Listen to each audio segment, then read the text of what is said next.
एक बात सबको समझनी पड़ेगी कि आखिर क्या कारण है जो सरकार को 15 साल देने के बाद में पूर्ण बहुमत, उसके बाद में भी गायों की रक्षा के लिए कुछ नहीं हो रहा। ये देश हिंदुओं का है, ये सरकार हिंदुओं की है, सरकार को हिंदुओं ने बनाया, एक भावना के तौर पे और एक आस्था के तौर पे इस सरकार को बनाया गया। तो मुझे जहाँ तक लगता है ना, मैं बता दूँ, सिर्फ और सिर्फ हिंदुओं की रक्षा, सुरक्षा और गौ माता के लिए इस सरकार को चुना गया।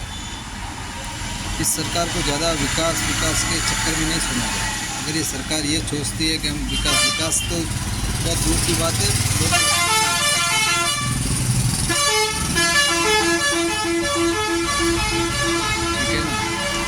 लोगों की ये स्थिति हो गई है कि कुछ नहीं रहा उनके पास, ठीक है ना। फिर भी हम एक ही बात कह रहे हैं कि जिस देश में गाय को काटा जा रहा है, गऊ की तस्करी हो रही है, 100% पूरा हिंदू समाज इनके खिलाफ है। अच्छा, सेकंड थिंग, अगर ये सरकार कानून लाती है, मान लो गौ हत्या बंद करने के लिए, या गाय को राष्ट्रमाता घोषित कर रही है, कौन विरोध करेगा भाई इनका? मैं डंके की चोट पे कह रहा हूँ, किसी के माई का लाल में दम नहीं है जो इनका इस कानून का कोई विरोध कर सके। अगर किसी ने विरोध कर भी लिया ना, वो पार्टी देश में नहीं रहेगी, दूर दूर तक भी नहीं रहेगी कभी भी, ठीक है ना। मैं डंके की चोट पे कहता हूँ, कोई नहीं करेगा, कोई भी विधर्मी भी नहीं करेगा, ये भी मैं बात करूँ। किसने रोका इनको? आखिर क्या कारण है? साड़ो, हमने तुमको 15 साल दे दिए, उसके बावजूद भी तुम कुछ नहीं कर पा रहे। ये एक हिंदुओं के लिए बहुत बड़ी दुख की बात है कि इतना साल देने के बावजूद भी ये लोग नहीं बना रहे, गौ को राष्ट्र माता घोषित नहीं कर रहे। इस सरकार को दोबारा वोट नहीं देना भाई, नहीं चाहिए। जब कोई सरकार कुछ करेगी नहीं, जो आएगा देखा जाएगा। क्या मतलब, जब ऐसे ही जीना है तो क्या है? बड़ी निकम्मी सरकार है। और हिंदू समाज से मेरा एक ही आग्रह है, ये ज़रूर आपको जातियों में बांट के आपको अलग करने की कोशिश करेंगे। और जिसने भी गाय का दूध पिया है, अपनी अंतरात्मा से पूछना एक बार ज़रूर, क्योंकि इस देश में हर इंसान भावनाओं के साथ, आस्थाओं के साथ जीता है, और ये हर एक हिंदू के अंदर दया की भावना है, ऐसा मेरा मानना है, ठीक है ना।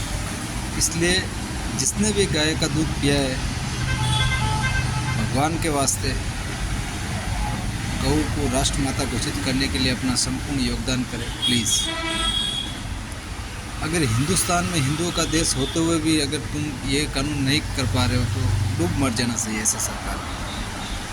जब दूसरे कानून बनाने में तुमको टाइम मिल जाता है, उसमें तुम्हें सारा चीज़ बल मिल जाता है, पैसा मिल जाता है, सब कुछ मिल जाता है, पर बात जब हिंदुओं की आएगी, उनके आस्थाओं की आएगी, उनके भावनाओं की आएगी, तो तुम लोग उनके कुछ नहीं कर पाओगे।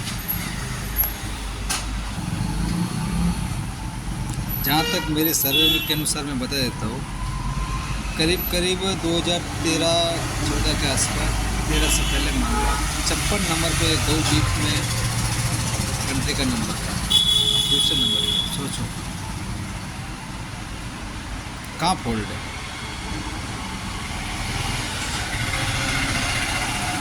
और एक बात ये भी समझ में नहीं आती कि जहाँ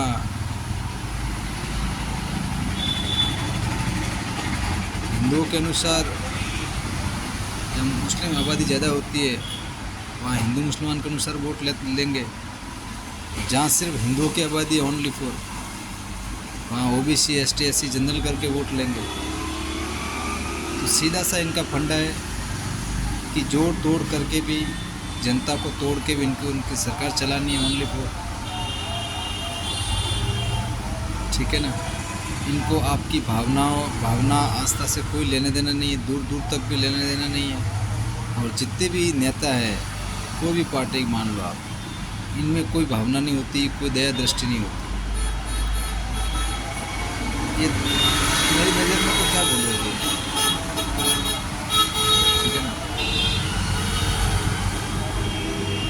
इसलिए मैं कह रहा हूँ, आप गौ की रक्षा के लिए कुछ कदम उठाइए।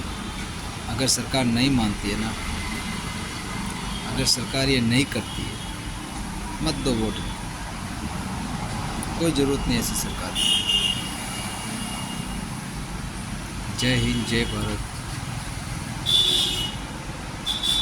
हर हिंदू को जागना पड़ेगा।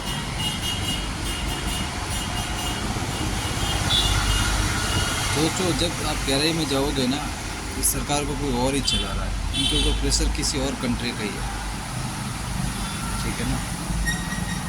ये मैं डंके के चोट पे कह रहा हूँ। जय हिंद, जय भारत।